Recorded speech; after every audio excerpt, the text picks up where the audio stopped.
Buenas noches. Nuestro invitado de hoy es profesor de filosofía y escritor. Nada menos que 43 obras a sus espaldas. Se llama José Ramón Ayllón, vive en Burgos y con él vamos a hablar de libros, iba a decir de no libros, quizá de libros que ustedes conozcan menos, pero que son auténticas joyas de la literatura. Buenas noches, José Ramón, bienvenido. ¿Qué tal? Muchas gracias por esta invitación. Pues estaba comentando que tiene 43 libros a sus espaldas. Veo aquí uno, no sé si es el último, el de Sophie Scholl contra Hitler. Este es el último, sí.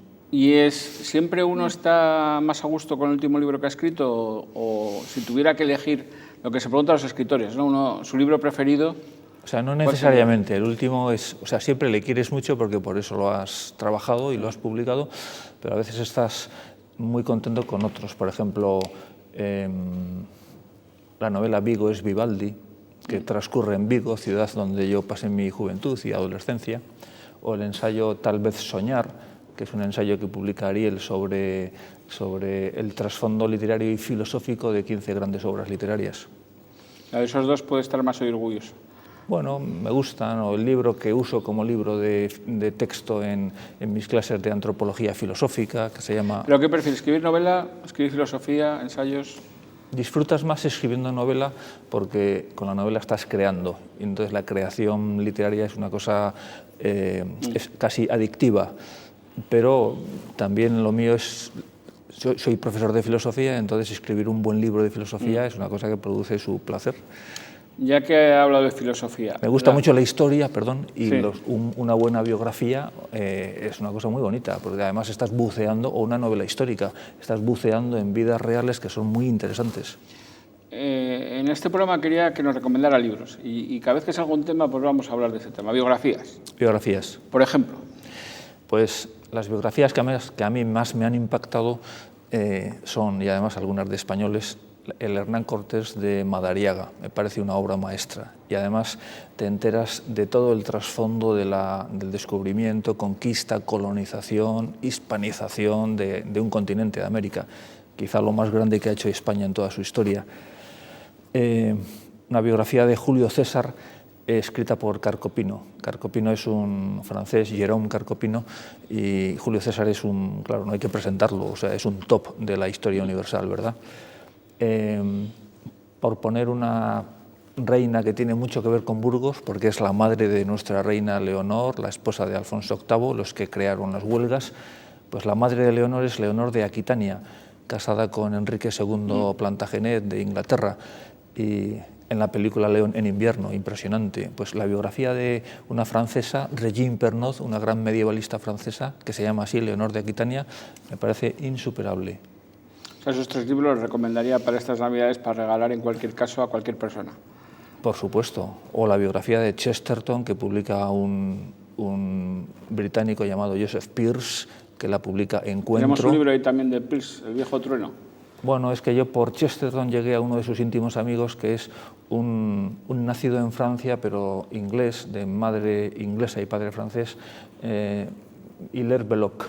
Entonces, Belloc fue una personalidad, se dedicó a la política, fue parlamentario, escribió un montón de libros, fue historiador sobre todo, fue el presidente de la Oxford Union, la asociación de antiguos alumnos de Oxford, o sea, un hombre brillantísimo, y es el último libro, la última gran biografía que he leído y me ha parecido estupenda. ¿Cree que el género de la biografía es un género en decadencia o todavía se mantiene vivo? Porque las biografías que parece que circulan entre los libros más vendidos son las de personajes que surgen de repente y desaparecen de repente. Bueno, tú puedes, efectivamente, o tú puedes hacer una biografía de Cristiano Ronaldo o de cualquier famoso, ¿verdad? Eso siempre será así, pero también están las biografías de los personajes que han pesado en la historia y siempre se seguirán escribiendo esas biografías. Sin ir más lejos, en España, pues el fenómeno Fernández Álvarez, catedrático de Salamanca, que durante años ha ido sacando Isabel la Católica, Fernando el Católico, Carlos V... Sí, pero no tenemos una biografía en España, salvo Franco, visto por un lado y por otro, de este siglo pasado. No hay ningún personaje... Yo creo que ni Ramón y Cajal ha merecido... Bueno, quizá... Porque nadie se ha atrevido a adentrarse en ese género por lo complicado que es, ¿no? Bien, quizá porque estamos en España también, no sabría decirte, no sabría.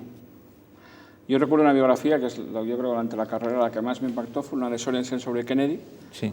que bueno, al menos era, no digo que contemporáneo, pero bueno, era más o menos unos años atrás, pero sí que era cercano, ¿no? Lo que leías, lo estabas viendo, lo habías estudiado. Bueno, tenemos a Gregorio Marañón con sus famosas biografías, estudiando las patologías de algunos de sus personajes.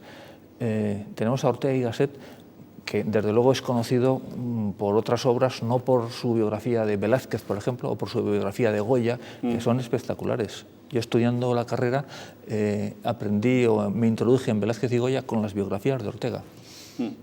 Este año también ha sido el año de los centenarios, de los 400 años de Shakespeare y Cervantes, y del centenario de Natalia Ginzburg. Bueno, Levi de Soltera. Levi de Soltera, efectivamente, que es el nombre que yo me he quedado. Siempre hemos tenido en España como una batalla a la hora de elegir si era mejor Cervantes o Shakespeare, ¿no? ¿Qué recomendaría para leer? Bueno, de Cervantes el Quijote, pero si no fuera el Quijote, ¿qué recomendaría para leer de Cervantes y qué de Shakespeare? Bien, si no fuera el Quijote... Digo, el Quijote... Por supuesto, las novelas ejemplares. O sea, sí. La gitanilla, La ilustre fregona, El coloquio de los perros. O sea, son muy breves, son muy amenas, no tienen el nivel literario del Quijote, ¿verdad? Pero son muy dignas. Pero también recomendaría, si no fuera el Quijote, yo recomendaría una edición pequeña del Quijote. Si no fuera el Quijote real, por ejemplo, la Academia Española, o sea, Pérez Reverte ha sacado, patrocinado por la Academia Española, por la Real Academia, hace 2 años, una edición que ellos llaman escolar, pero que es mucho más que escolar, es una edición buenísima, 600 páginas. Donde bueno, eso ya, 600 páginas ya es mucho hablar, ¿eh? Bien, sí, pero son 600 páginas muy amenas, te ríes y disfrutas, y han quitado, digamos, todo lo que sobra del Quijote, que son las novelas de caballería, las novelas moriscas, las novelas románticas, incrustadas en el Quijote que te hacen muy lento. Sería también un buen libro de regalo para esas Navidades. Ese es un libro excelente. ¿Y de Shakespeare? De Shakespeare, a ver, una vez una promoción de periodistas de la universidad donde trabajo, la Universidad de Navarra, fueron a cubrir, no, fueron de viaje de estudios a Norteamérica. Entonces fueron recibidos por el director del Washington Post, cuando el Washington Post estaba en la cresta de la ola porque acababan de sacar el escándalo del Watergate y habían tumbado a Nixon. Entonces uno de esos alumnos le preguntó al director del Post, nosotros que somos periodistas o que queremos serlo y queremos entender la condición humana, ¿qué libros debemos leer? Y él le dijo, Shakespeare. Y en concreto, ¿qué libros de Shakespeare? Las obras completas. Y él le contestó, todo Shakespeare. No, yo empecé a leer las obras completas durante la carrera y la verdad es que me encantaron, cosa que no he logrado con Cervantes. Con leer las obras completas de Cervantes, no lo he logrado. Y con Shakespeare, al cabo de los años, sí. O sea, que hay una cierta diferencia, ¿no? Bueno, podemos hablar del centenario de Natalia Ginzburg. ¿Por qué es especial, Natalia?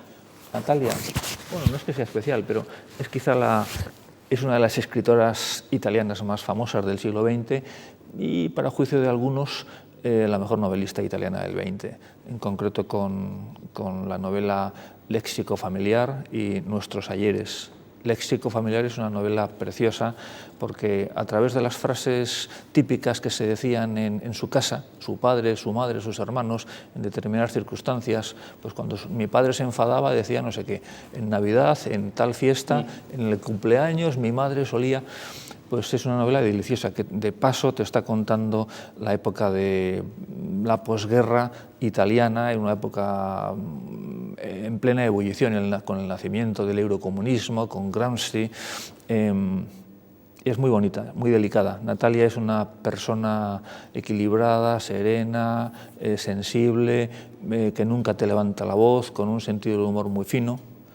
Y tiene un ensayito que se llama Las pequeñas virtudes, que son artículos suyos, más bien artículos largos, publicados en revistas, y toma el título del uno de los artículos. Entonces ahí también de paso te está contando su vida. Y no conozco a nadie, bueno, esto quizá yo no se lo recomiendo a mis alumnos jóvenes porque les faltaría madurez, pero no conozco a nadie adulto con cierto nivel lector que no le haya encantado esa novela. Y por cierto, a cualquier persona que se plantee la educación de sus hijos, esa novela le está dando muchísimas claves, porque aparece constantemente su ámbito familiar, sus hijos, sus padres.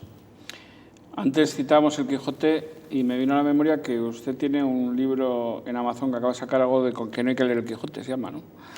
Bueno, el título es No leas El Quijote, Eso. pero es puro marketing. No, pero ya me imagino, pero ¿de qué va el libro? Desde la primera ya que estamos aquí para vender libros. Desde la primera página se dice que este libro es un homenaje a Cervantes. El título viene de una anécdota. Una vez un chico me preguntó, a mí no me gusta leer, pero un chico de 15 años, no me gusta leer, pero me gustaría leer porque mi hermana mayor pues lee mucho y yo veo que es muy culta y yo quiero ser como ella. ¿Hay libros que sean más interesantes que Harry Potter y más a menos? Y yo le dije, sí, muchísimos.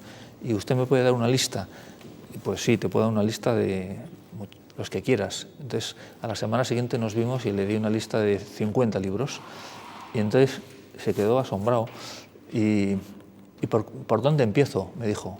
Y le dije, pues mira, de estos puedes empezar por donde quieras, pero no empieces por El Quijote, porque claro, tienes 15 años. Y al cabo de un mes le volví a ver y ¿qué tal tu plan lector? Y me dijo, estupendo, estoy leyendo mucho. ¿Y por dónde has empezado? Por El Quijote. Pero no te dije que no empezaras por El Quijote. Y me dice, bueno, es que tenía que hacer un trabajo en el colegio y descubrí que en casa tenía un Quijote muy grande con buenas ilustraciones. Entonces todos los días me iba a la cama, me leía un capítulo y me dormía riendo. Bien. Mensaje para profesores, para padres, que a lo mejor a veces pensamos que cómo voy a recomendar yo esto a un alumno joven, a lo mejor le aplasto con el peso de, ¿verdad? Usted es un gran defensor de los clásicos. Y es más, aquí pone un top 10 y, vamos, que no se asusten los espectadores, ¿eh? Él pone 1 Homero, 2 Platón, 3 Sófocles, 4 Marco Aurelio, 5 San Agustín, 6 Cervantes, 7 Calderón, 8 Shakespeare, 9 Víctor Frank, 10 Kapuscinski, hombre, un periodista, analista. Esto no está en la lista más vendido, ahora no. Pero bueno, igual de la historia sí. Bueno, porque la Odisea, Shakespeare sí, Cervantes también, Homero también, claro que están. La Odisea, Antígona, en fin, Antígona las Confesiones de San Agustín, La vida sueño. Pero esa no es la lista de los más vendidos, sino la lista de los mejores, son dos cosas diferentes. Sí, pero de los mejores, ¿para quién? Los mejores para los que más saben, o sea, para los que más criterio tienen, incluso yo te diría, ni siquiera para los grandes catedráticos o profesores, sino en la votación implícita de los siglos, los que siempre se han considerado mejores por todo el mundo, por la mayoría, esos son los. Porque si tú me dices ahora, ¿para quién es el mejor Tolkien? Digo, pues para la votación de todos los ingleses. O sea, todos los ingleses, en todas las votaciones que se han hecho de su mejor novelista del siglo XX, todos han votado a Tolkien. Y pues ya está, para la gente en general. Sí, confieso que soy un defensor de Tolkien, pero también de Harry Potter. Bueno, bien, lo que pasa es que cualquier experto en literatura se da cuenta que Harry Potter es una novela y una serie muy buena, muy amena, pero no es alta literatura, o sea, no es comparable al Señor de los Anillos en absoluto, pero es muy bueno, claro. Ya me gustaría a mí haber escrito algo la mitad de la mitad que Harry Potter. Bueno, aquí he leído el top 10, pero bueno, en una parte que pone novela está Dostoyevsky, Orwell, Grossman, Chávez Nogales, Julián Saroyan, Smith, Harper Lee. Chávez Nogales estuvo de moda hace como 2 o 3 años, ¿no? Chávez Nogales no debería pasar de moda, sobre todo porque el año que viene es el 17, y el 17 es el centenario de la Revolución Rusa. Entonces Chávez Nogales lo que te cuenta en esa novela es precisamente las peripecias. Bueno, o sea, la novela se llama El maestro Juan Martínez, que estaba allí. El maestro Juan Martínez, que estaba allí. Lo que casi nadie sabe es que el maestro Juan Martínez, que era un bailador flamenco, era de Burgos. ¿Ah?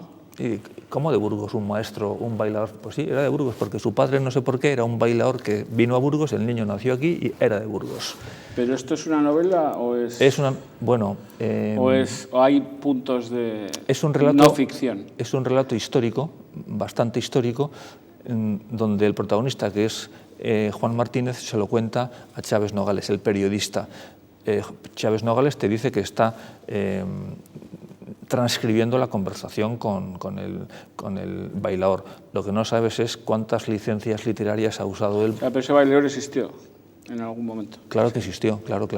Y lo que te cuenta es absolutamente verosímil. Hombre, Chávez Nogales murió hace mucho tiempo. ¿Por qué hemos tardado en descubrir a Chávez Nogales? O al menos, aparentemente, bueno, no ha trascendido más al público en general, hasta hace un par de años o 3.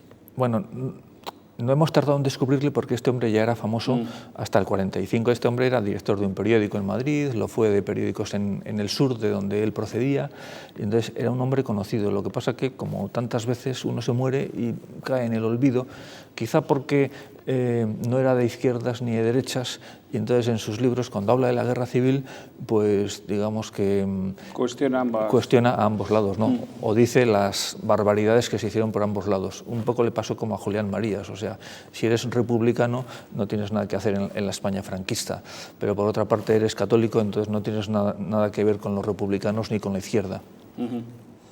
Luego está, al final aparece Delibes. ¿Al final? Al final digo, al final de la novela, de la listita esta. Bueno, ya. Señora de rojo sobre fondo gris, un libro que hemos leído. ¿Es el gran escritor del siglo XX español? Sin duda. Cada vez que, cuanto más lo releas, más te confirmas en eso. Y cuanto más compares a Delibes con otros escritores de su generación o con otros escritores actuales, más crece Delibes. Y a nivel internacional, ¿quién puede ser el escritor del siglo XX? Para eso tendría yo que ser un experto en... tendría que ayudarme... 2000 libros. Sí. O sea que es difícil definir... Tendría que ayudarme alguien del público, por ejemplo, Pachi.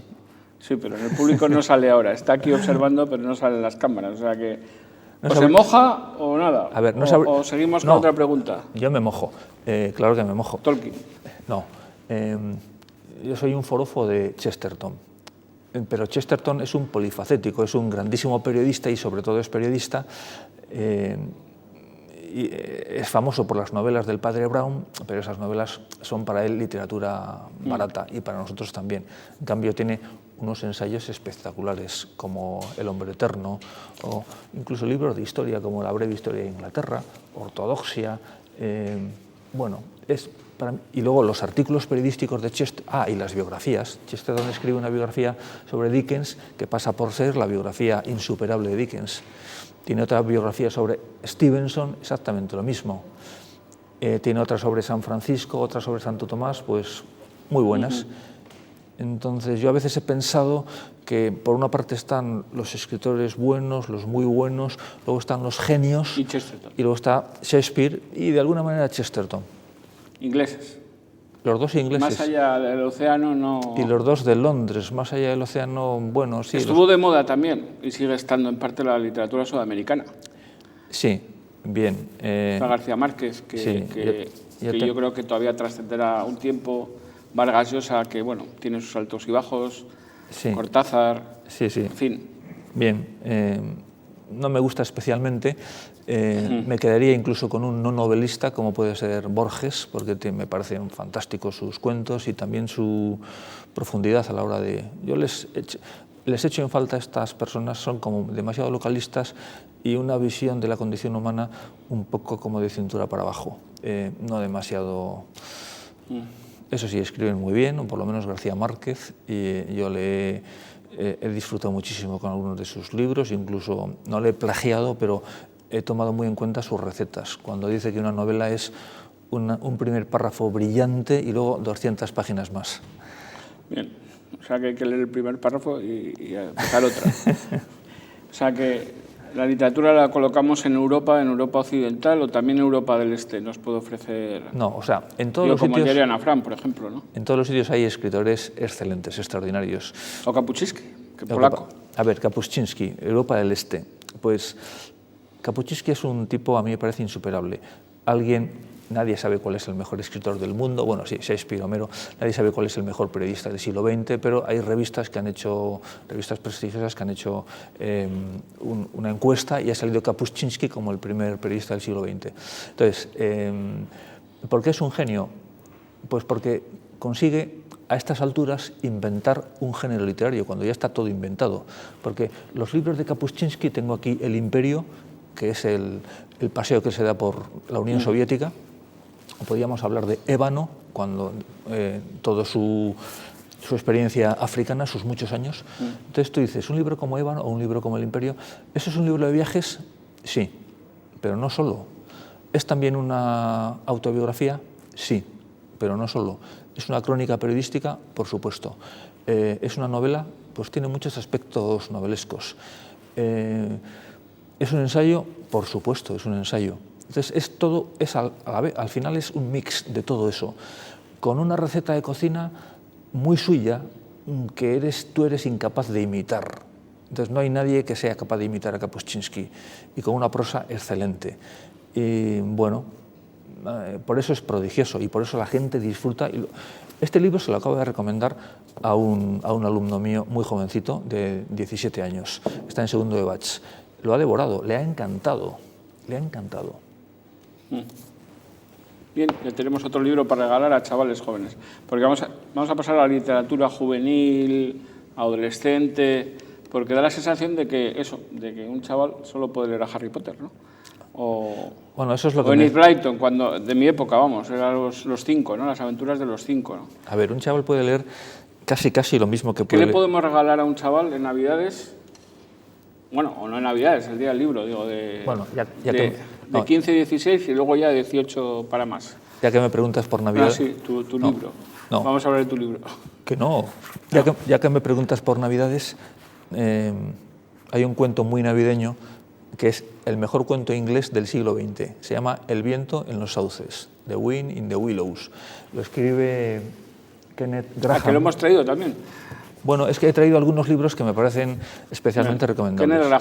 Kenneth Graham. No Kenneth Braga. No Kenneth Branagh, o sea, no es el especialista en Shakespeare, sino este. Entonces, Kenneth Graham es un autor conocido en Inglaterra y publicó este libro pues a mediados del siglo XX, por el 50 y tantos. Entonces, sobre la marcha ya nació como clásico. Es un libro... es un cuento, pero es un libro muy... Ilustrado. Bueno, está ilustrado, yo diría... ¿Pero eso para qué edad haces? Para todas las edades. Por ejemplo, si lees Retorno de Bryce de Evelyn Waugh, el protagonista, no sé si es Sebastián o el otro, sí, en un momento que son universitarios de Oxford y además tipos muy alternativos, dicen, pues estaba yo una tarde y tal, así, en casa, sola, y entonces me puse a leer El viento en los sauces. Bien, universitario de Oxford, Viento en los sauces. Pero lo puede leer también un chico de 13, 14 años. Yo este libro lo conocí porque uno de mis alumnos de 14 años me lo recomendó. Y me dijo, ¿ha leído usted este libro y tal? No tengo ni idea. Y cuando leí la primera página dije, asombroso. Yo no tenía ni idea. Y entonces ya me enteré de que era un libro buenísimo. Me alegro, me alegro. Más para gente joven. Para gente joven y para todas las edades. Un árbol crece en Brooklyn. Un árbol crece en Brooklyn es la historia de una familia pobre de emigrantes durante la Gran Depresión norteamericana del 29 a los años 30 en Brooklyn, un barrio más o menos obrero donde todos eran emigrantes, un barrio de trabajadores con mucha pobreza, pero también mucha dignidad. Era gente educada, eran todos europeos que habían viajado. Entonces este libro lo escribe Betty Smith, que es una emigrante. Es un libro protagonizado por mujeres, por la niña que lo escribe, su madre, y está llevado al cine. Lo que pasa es que no se titula igual. Si alguien quiere ver esta extraordinaria película en blanco y negro, es la primera película que hizo Elia Kazan. Lo que sucede es que se titula Lazos humanos. Y es una novela muy navideña y una película muy navideña también. O sea, tenemos 2 libros para regalar Navidad. Nos quedan 2 minutos, o sea que hay que aprovechar el tiempo. Nos quedan 2 minutos. Bueno, al final hablamos de Sophie Scholl. Que también ha sido llevado al cine. Clásicos para gente joven. Pues hay infinitas... Yo me imagino que me encuentro con un chaval de 18 años, sobrino mío. No, sobrino mío todavía son más jóvenes, pero en fin, primo segundo, le pongo un libro de Homero delante y me da... Salvo que le pongas la versión de Casals, que es un Homero, una Odisea un poco adaptada. La versión de Casals es magnífica entonces le va a encantar. O salvo que le pongas la versión de Alessandro Barico, Homero Ilíada. Esto es la Ilíada es una obra muy pesada, incluso para los foróforos de Homero, la Ilíada nos resulta pesadiña y por supuesto no es para un chaval, salvo que hagas una obra maestra, una operación de maquillaje y de lifting, que es la que hace, pero la tiene que hacer Alessandro Barico. Entonces esto es una maravilla, esto es una joya. Bueno, ahora recomiéndanos dos libros suyos para regalar. El de Sophia Scholl. El que te he traído es Sophie Scholl.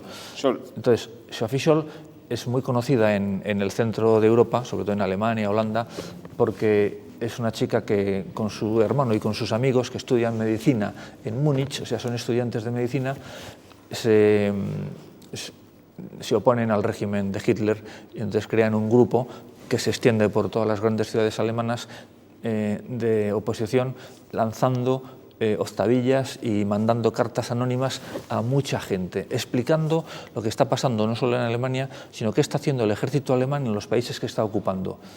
¿Por qué lo sabían ellos? Porque eso en Alemania no se sabía. ¿Por qué lo sabían?